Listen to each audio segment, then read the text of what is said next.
துறையில மிகப்பெரிய மாற்றங்கள் அப்படிங்கறது உங்க கணவனால நீங்க தான் பார்த்துட்டு இருக்கீங்க.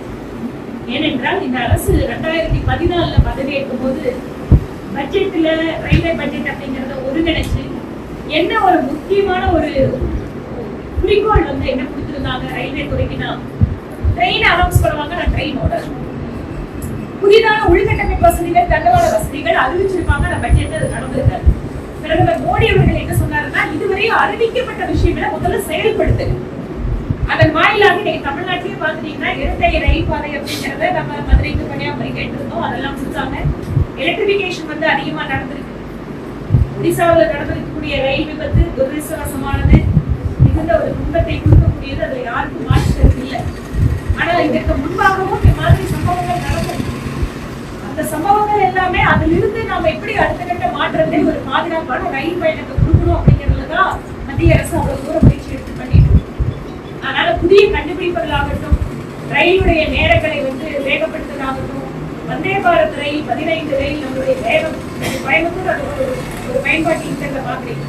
அதனால ஒரு குறிப்பிட்ட சம்பவம் ஒரு துரதிர்ஷ்டவசமாக அதற்கு ஒரு சிபிஐ வந்து என்கொயரி வந்து கொடுத்திருக்காங்க, ரயில்வே துறையில கொடுத்திருக்காங்க. அதனால ரயில்வே துறைக்கு பாதுகாப்பு, குறிப்பாக பயணிகளுடைய பாதுகாப்புக்கு மிகுந்த முக்கியத்துவத்தை மோடி அவர்களுடைய அரசு கொடுத்துக் கொண்டிருக்கிறது. ஒரு சம்பவத்தின் காரணமாக ஒட்டுமொத்தமாக ரயில்வே அமைச்சரோ ரயில்வே அமைச்சகத்தை அவர்கள் செய்த அத்தனை நல்ல காரியங்களை நம்ம மறந்துட முடியாது.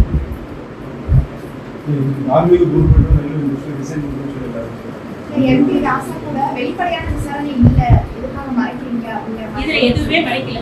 இந்த நாட்டுல எந்த விசாரணை உச்சபட்சமான ஒரு விசாரணை அப்படின்னு சொல்லி நம்ம நினைக்கிறோமோ அந்த சிபிஐ விசாரணைக்கு உத்தரவிட்டு மத்திய அரசு யாரையும் காப்பாற்ற விரும்பல, இல்ல எதையும் மூடி மறைக்கல, மக்கள் கிட்ட எதையும் மறைக்கணும்னு விரும்பல. எதிர்கட்சிகள் சொல்றதுக்கு முன்னாடியே சிபிஐ விசாரணைக்கு உத்தரவிட்டு இருக்கிறது. அதனால யார் தவறு செய்திருந்தாலும் மத்தியில் இருக்கக்கூடிய ரயில்வே அமைச்சரும் சரி, மத்திய அரசும் சரி, ஒருபோதும் யாரையும் காப்பாற்ற நினைக்காது.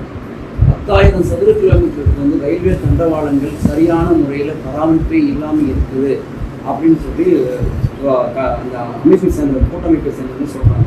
அப்போ மோடி அரசாங்கம் ஆரம்பிச்சு 9 வருஷத்தில் இந்த எத்தனை கிலோமீட்டருக்கு நம்ம பண்ணியிருக்கோம் அப்படிங்கிற விஷயத்தை ஏன் நீங்கள் என்ன சொல்லலை அப்படிங்கிறது கேள்வியாக இருக்குது. இது பாராளுமன்றத்தில் கூட பல்வேறு முறை கேள்விகள் கொடுத்து கேட்கப்பட்ட போது ரயில்வே அமைச்சர் அதற்கு ஒவ்வொருத்தருக்குமே தனித்தனியான பதிலை கொடுத்துருக்காரு.